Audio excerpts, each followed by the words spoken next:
Balachandran bedroom മാറിയതിന് ദേഷ്യപ്പെടുന്ന വൈജയോട് അങ്കിളിന്റെ ഇഷ്ടം പോലെ ചെയ്യട്ടെ എന്ന് മനു പറയുന്നു. ശേഷം ബാലചന്ദ്രൻ അലീനയെ വിളിക്കുന്നതോടെ വൈജ അടക്കം എല്ലാവരും ഞെട്ടിപ്പോകുന്നു. തുടർന്ന് ബാലചന്ദ്രൻ അലീനയോട് വിശേഷങ്ങൾ തിരക്കുകയും തന്നെ കാണാൻ ഹോസ്പിറ്റലിലേക്ക് വരാതിരുന്നതിന് കുറ്റപ്പെടുത്തുകയും ചെയ്യുന്നു. ശേഷം ഇന്നു മുതൽ അമ്മയുടെ കാര്യങ്ങൾ മാത്രമല്ല എൻ്റെ കാര്യങ്ങൾ കൂടി നീ നോക്കണമെന്ന് ബാലചന്ദ്രൻ പറയുമ്പോൾ അലീന ഇന്ന് ഇവിടെ നിന്നും പോവുകയാണെന്നും ബാലചന്ദ്രനോട് യാത്ര പറയാനായാണ് അവൾ ഇവിടെ നിന്നതെന്നും വൈജ പറയുന്നു. ശേഷം ബാലചന്ദ്രൻ വിളിച്ചതനുസരിച്ച് മുറിയിലേക്ക് പോകുന്ന അലീനയുടെ പിന്നാലെ വൈജ ബബിതനെ പറഞ്ഞു വിടുന്നു. ഇത് കാണുന്ന ബാലചന്ദ്രൻ അലീനയുടെ പിന്നാലെ ആരെയും വിടണ്ടെന്ന് പറഞ്ഞ് വൈജയ്ക്ക് കണക്കിന് കൊടുക്കുന്നു. പിന്നീട് മുറിയിലെത്തുന്ന അലീനയോട് നീ ഇതുവരെ ഈ വീട് സ്വന്തം വീട് പോലെയല്ലേ കണ്ടതെന്നും വൈജയനെ നീ സ്വന്തം അമ്മേനെ പോലെയാണോ കാണുന്നതെന്നും ചോദിക്കുമ്പോൾ അതേ എന്ന് അലീന പറയുന്നു.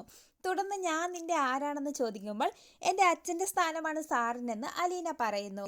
ശേഷം നിന്നെ ഞാൻ എൻ്റെ മകളായാണ് കാണുന്നതെന്നും ഇന്ന് ഈ വീട്ടിൽ ഏറ്റവും തകർന്ന മനുഷ്യൻ ഞാനാണെന്നും നീ എന്നെ ഇട്ടിട്ട് പോവരുതെന്നും ബാലചന്ദ്രൻ പറയുമ്പോൾ അലീന പൊട്ടിക്കരയുന്നു.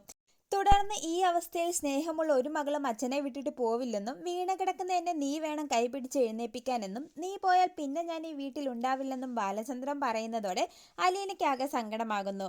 ശേഷം ഈ കുടുംബം ഞാൻ നിന്നെ ഏൽപ്പിക്കുകയാണെന്നും നീ ഇനി ഈ കുടുംബം തകരാതെ നോക്കണമെന്നും ഇനി ആര് ചോദിച്ചാലും ബാലചന്ദ്രമേനോന്റെ മകളാണ് നീ എന്ന് പറയണമെന്നും ബാലചന്ദ്രൻ അലീനയോട് പറയുന്നതോടെ കണ്ണു നിറഞ്ഞു നിൽക്കുന്ന അലീനയെ കാണിച്ച് എപ്പിസോഡ് അവസാനിക്കുന്നു.